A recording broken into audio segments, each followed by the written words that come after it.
चिताओं की चिंता किसे, मेरा मुल्क जल रहा है। सब मुमकिन है मेरे मुल्क में, साहब चुनाव जो चल रहा है। उंगली ना उठाओ, वक्त के शहंशाह है वे, क्या फर्क पड़ता है किसका जवां जल रहा है। कौन है ये इंसानियत के दुश्मन जो बुलाते मौत को, कौन है ये इंसानियत के दुश्मन जो बुलाते मौत को। साहब सवाल ना कीजिए, मेरा मुल्क बदल रहा है। जी हाँ, मैं हूं आपका साथी डॉक्टर आलोक यादव और आज हम लोग धीर गंभीर ऐसे मुद्दे पर चर्चा करने जा रहे हैं, ऐसे मुद्दे का हल और जिम्मेदार लोगों पर बात करने जा रहे हैं जिनके कारण आज हम सब लोगों को घरों में कैद होना पड़ रहा है।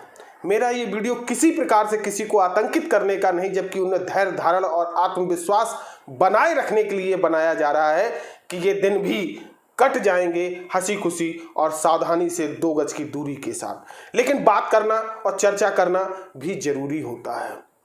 आज आप जब टीवी समाचार चैनल आप देख रहे होंगे तो लगभग 2.5 लाख पेशेंट कोरोना के प्रतिदिन भारत में होने लगे हैं।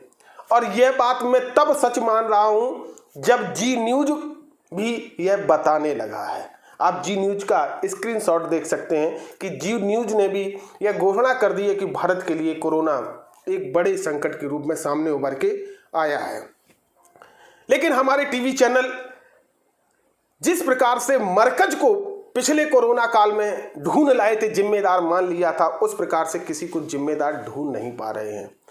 तो बताने में उन्हें कौन जिम्मेदार है, किसकी असफलता है ये कि लोगों को घरों में कैद होना पड़ रहा है और अपने सगे संबंधी करीबियों को खोना पड़ रहा है। खैर, उससे पहले हम ये समझने का प्रयास करते हैं कि हमारे भारत में इस कोरोना काल में चल क्या क्या रहा है।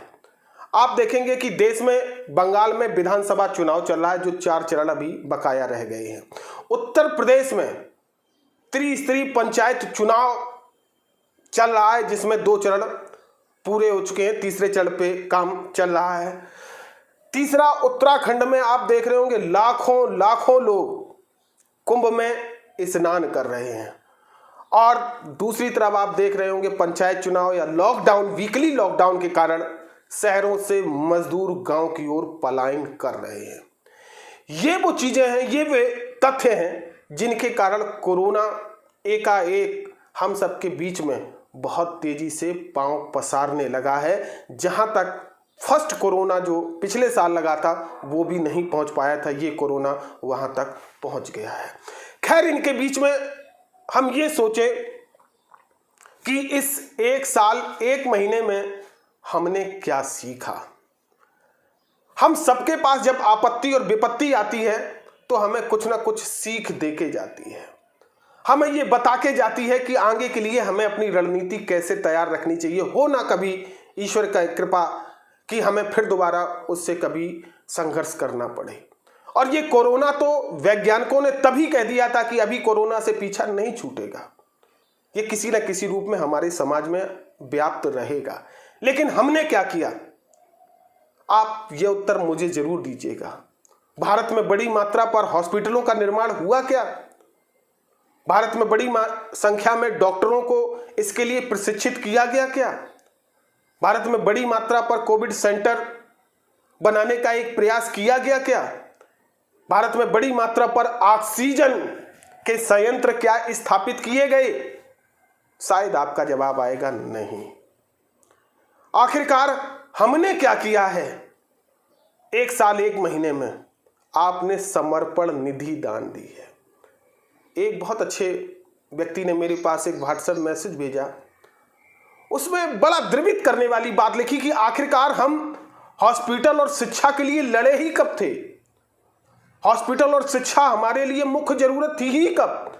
हमारे लिए तो धर्मालय और हिंदू मुसलमान शमशान कब्रिस्तान जरूरी थे। तो आज शमशान और कब्रिस्तान में जलती हुई चिताएं आपको रोने पर मजबूर कर रही हैं। आखिरकार हमने समर्पण निधि कभी हॉस्पिटल के लिए क्यों नहीं दी? हमने कभी सरकार से क्यों नहीं ये पूछा कि आखिरकार इतने समय बीत जाने के बाद भी इस क्षेत्र में काम क्यों नहीं हुआ? आप बहुत सारे स्क्रीनशॉट आप देखते जाइए। जी न्यूज़ के मैं आपको दिखा रहा हूँ। मध्य प्रदेश में बिना ऑक्सीजन मिलने से इतने मरीज हो गए। उत्तर प्रदेश में लखनऊ की क्या, भैरव घाट की क्या स्थिति है, उसकी फोटो आप स्क्रीनशॉट में देखते रहिएगा। विभिन्न देश के विभिन्न राज्यों में क्या स्थिति, कितनी जांच हो रही है, कितने लोगों को हॉस्पिटल मिल पा रहा है, कितने लोगों को ऑक्सीजन, यहाँ तक कि अब औद्योगिक ऑक्सीजन जो जाया करती थी वो ऑक्सीजन अब इसमें प्रयोग की जाएगी। आखिरकार हमने इन पे काम क्यों नहीं किया? क्योंकि हमारा मूल मुद्दा कभी शिक्षा और चिकित्सा रही नहीं, तो रोने का बनता भी नहीं है। अब आप देखें कि मीडिया हमारा बहुत ज़बरदस्त ऐसा मीडिया है कि स्क्रीनशॉट देखिए, वैक्सीन गुरु बना दिया। क्या वैक्सीनेशन भारत में सबका हो चुका है? और नहीं हुआ तो इसके पीछे जिम्मेदार कौन है? और एक दो दिन पीछे खबर उठा के देखिए जाके, वैक्सीन बनाने वाली कंपनी ने उत्पादन घटा है। घटने के पीछे क्या कारण है, उनके तथ्य भी आप खोजिए जाके। तो ये वैक्सीन गुरु फिर किस प्रकार से आप इनको प्रचारित करते रहे। मरकज को लेके आपने पिछले कोरोना काल में संपूर्ण देशद्रोही और जो कुछ आप उल्टा सीधा कह सकते थे आपने कहा। क्या इसके लिए जिम्मेदार लोगों की खोज करना आपका नैतिक दायित्व नहीं है? और नैतिक दायित्व नहीं तो आखिरकार आप कब सच बोलेंगे, कब किसी को जिम्मेदार मानेंगे? आखिरकार किसकी लापरवाही से यह सब हो रहा है? अगर आप आज भी चुप रहेंगे तो आने वाला समय बहुत आपके लिए खतरनाक साबित हो सकता है। पहले आप मात्र 45 सेकंड की हिंदी खबर के एडिटर चीफ की आप ये न्यूज़ ज़रूर देखिएगा कि किस प्रकार से वो जिम्मेदार उनको ठहरा रहे हैं।